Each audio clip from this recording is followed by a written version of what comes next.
We've decoded the intel from Spindlehorse, and it confirms the worst. Somehow, Homestuck returned.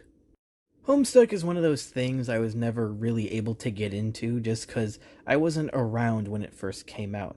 And even though I was curious, the first time I ever tried actually reading it, which was like about a year ago, for some reason, whenever I looked it up, the entire website just crashed and then my computer exploded and died. And then since then, I just didn't really bother looking into it again. I heard that the story is like really weird and confusing, and I like stuff that's weird and complicated, but I didn't want to just watch some hour-long summary video. I wanted to actually experience the story. Even if I had access to every installment, that's still like 8,000 pages. I don't have the time to read 8,000 pages of Homestuck. I don't have the time to read 8,000 pages of anything. And on top of all that, there's all the real world controversies, the fandom incidents. I think Andrew Hussey's gotten in some hot water before, or maybe he hasn't. I don't know. I don't know a clue of any of that stuff. I don't know why Homestuck is so controversial and hated. And I would like to keep it that way until I actually experience the story itself, you know? I want to know what it is before I know all the embarrassing stuff.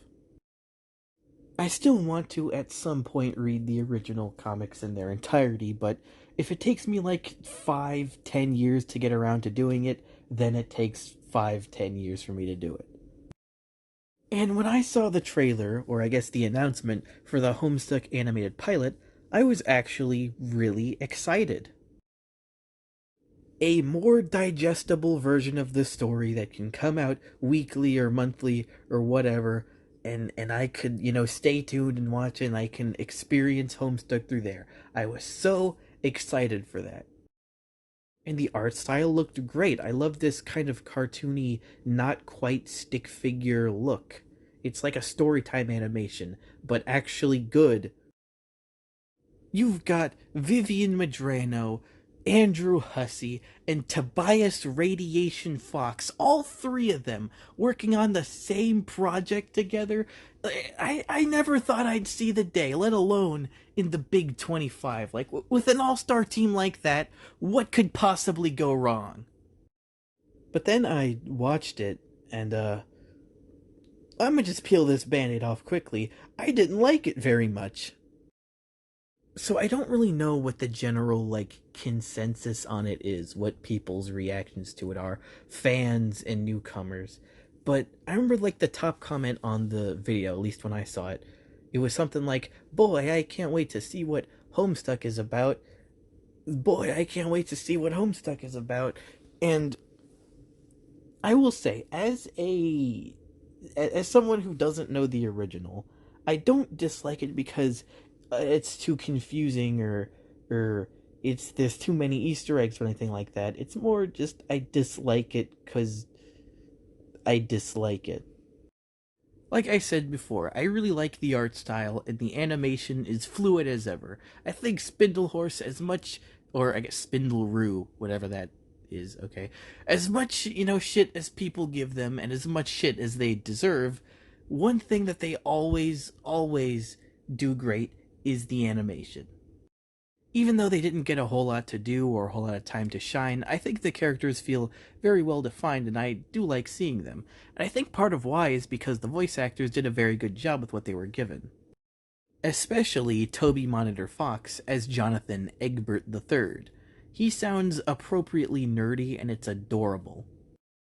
Toby and all the other voice actors are what really carried it. And something that I actually just now noticed while recording this video, John doesn't actually wear glasses. No, really, look, because Jade does wear glasses. See, she has like the line between her eyes, but then with John, his eyes are just actually fucking shaped like that. The world of Homestuck I can best describe as video gamey. It reminds me a lot of Scott Pilgrimage. Everyone has basically the equivalent of a video game inventory where they can pick stuff up, put them in these digital filed pocket dimension, and if they try to pick up too many things, then stuff will start to fall out. And during the boss fight, the dad uses those same digital card things to shoot a bunch of cakes at John, and that's a really creative use of the in universe mechanics. But it's less the world building that I find confusing and more the fourth wall breaking. Like, are they aware that they're in a fictional story, or are those just fourth wall breaking jokes that don't actually, like, mean anything? Look at the sky, numbnuts is probably the funniest and most confusing line in the entire pilot. Why is there a title card in the sky? Everyone is aware of it, everyone's fine with it, everyone knows John Egbert is the main character. How do they know that? Is it a world that just looks like a video game, or are they actually living in a simulation? And going back to the whole John is destined to be the main character thing, Dave mentions having main character syndrome. They also reference irony poisoning and aura and stuff like that, and it's just kind of weird that they're making all these modern references when they explicitly went out of their way to specify that this takes place in 2009. And, like, normally I wouldn't be getting hung up on this kind of thing, but, like, if you're going to tell me that it's 2009, I expect the authentic 2009 experience. If someone asked me to summarize the Homestuck pilot, I don't really know what I'd say. And that's not because it was too confusing or anything, just because, honestly, the actual, like, plot of the pilot was kind of a giant nothing burger. John is the main character, but what is he the main character of? Nothing's happened, no story started, the entire pilot really is just exposition for the sake of exposition. But who cares, right? So what the world building's confusing, so what there's no story. We can still look past all the bad parts and appreciate the parts of it that are good, right? Well, mm, this is when we get to my really biggest issue with the Homestuck pilot, and it's that Homestuck just ain't funny. If it was a series with nonsensical world building and a confusing over the top plot, but with likable characters and funny jokes, then I'd be fine with that. I can still watch that and enjoy it and be along for the ride. But I personally really didn't like the style of humor in Homestuck. When people first saw that the pilot was going to be made by VisiPop, obviously there were a lot of, jokes about that. Like, I remember a tweet where it was like, a fucking boy stands in his fucking room. He was given life 13 fucking years ago. What's today he'll get a fucking name. And, like, actually, there was so much cursing in the pilot. I was just thinking about that tweet the entire time because it was surprisingly very accurate. Before anyone tries to turn this into some kind of gotcha, I know VivziePop didn't write the pilot. It was written by Andrew Hussey, the original creator, and someone else. So, no, VivziePop didn't shove a bunch of cursing into Homestuck, but still, there was too much cursing. I know this is gonna sound kind of mean, but, like, Homestuck definitely feels like it was made by Spindlehorse. Like, Hazbin Hotel doesn't really have this problem as much, but especially with Haluva Boss, it's so overstimulating, and the pacing is just too fast and all over the place. And, like, whenever they explain the digital card things, it happens so fast I can barely process, like, what they're even talking about. It was made by and for people with a low attention span, and I find it obnoxious and grating.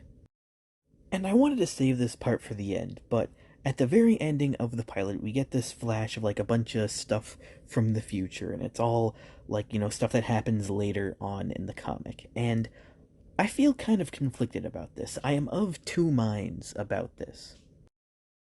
Imagine for a moment the comic never existed and it was just this pilot. This ending scene is now really exciting. It's not some glorified Easter egg, it's foreshadowing, hinting at the future, showing that they've already got most of the story and most of the world thought out. Who is that weird, creepy, Sheldon Cooper looking Slender Man guy? I don't know. You'll have to find out. I like the way Karkat is introduced, or not really introduced, but shown, where we don't really know anything about him, yet he's given almost like the center of attention. I think that's a good way to build up the intrigue of who he is. But again, without context, it feels almost like they're setting him up to be like the villain, the big bad or something, when I don't think that's his role in the comic. Or maybe this is them trying to build him up as a red herring, make you think he's going to be the villain, and then he's not. You can argue that it spoils the entire series. It basically just blows their load on everything, so now the audience just knows everything that's going to happen. But I think, in a vacuum, in the pilot alone, as a standalone thing, this is a pretty cool scene. But then you add the context that this is an adaptation of something pre existing, and then this whole scene starts to feel kind of pandering. This whole sequence feels like it's there just so longtime fans can point and go, "Oh my god, that's the thing from the thing! Remember trolls? Yeah, I remember." But part of me is also like, well, if Homestuck has such a big legacy, then it does kind of make sense to, jerk the fans off a little, but like not in a sexual way, a platonic jerking off. But really, the final nail in the coffin is that after the ending, there's like an end credit scene where we see Karkat jump out again, and he's like, "What? That's it? That's all I get? I only get one line?" And then a cursor like crushes him to death, and he dies. And this, if I had any doubts that the ending, didn't feel pandering, all of that has just completely gone down the drain. I don't want to sound too negative because a lot of fans are happy, having their Anton Ego nostalgia moment. And again, I do think the original Karkat cameo does work, but anyone who's read the comic would know that he's not supposed to be introduced yet, and someone who doesn't know the comic, again, is shown that Karkat is important through the ending, he just isn't important yet. So, why even do the self aware line like, "Oh, why didn't I have any lines?" I feel like it'd be more surprising if you did had more lines. Like, everyone knew you weren't supposed to have lines. I read somewhere that before the pilot released, there was like a cast leak, and people saw that Karkat had a listed voice actor, and they're like, "That's weird. He shouldn't have one. He shouldn't be there yet." So, final thoughts. It was kind of mid. If the full series got made and more came out, then I'll probably watch it anyway. What else am I gonna do? Contribute to society? But I could also see myself falling out of it, like maybe by episode 4 or 5, I get the notification and I'm just like, I'll watch it later, and then I never watch it again. I could kinda see that happening. If anything, the pilot works better as just an ad for Homestuck, because it doesn't really get me excited to see more episodes, but it does make me curious to read the original book, because I want to know how accurate it is. I wanted to like Homestuck. I want to like most things, because I don't like not liking things. And I was really excited when Spindlehorse announced a show that was set outside the Helliverse and didn't have the traditional, like, Vivzy Pop art style and maybe would have had some different writers. I was excited for something that would have been new and different. I was excited for something new, something fresh. But once you remove the Homestuck packaging, you see that it's the same as always. The same formula, the same ingredients, albeit with a little bit of spice, but at the end of the day, it's just generic fast food. But hey, that's just me. What did you think of Homestuck? Did you like it? Did you not like it? Have you read the original comic? Is it either a faithful adaptation of the book, or is it a horrible, awful bastardization, and Vivzy Pop should have never gotten her gross, elongated fingers on your favorite thing ever?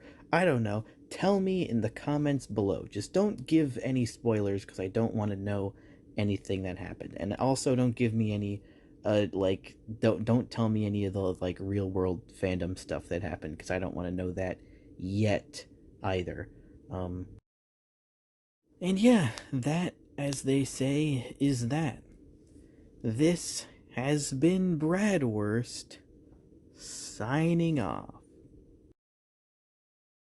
There's this dude I used to know, and he was obsessed with three things: Homestuck, Transformers 2, and the Quiznos Sponge Monkeys. And when I say he was obsessed with the Quiznos Sponge Monkeys, I mean like he wanted to fuck the Quiznos Sponge Monkeys.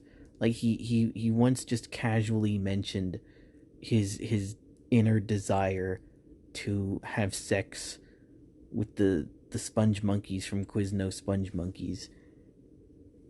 And I think he might have been a pedophile also. I don't remember. Like I think 2-3 years. Allegedly, he got like arrested for trying to diddle a minor. So yeah, you know what his name was? I shit you not. His fucking name was Drake. Typical.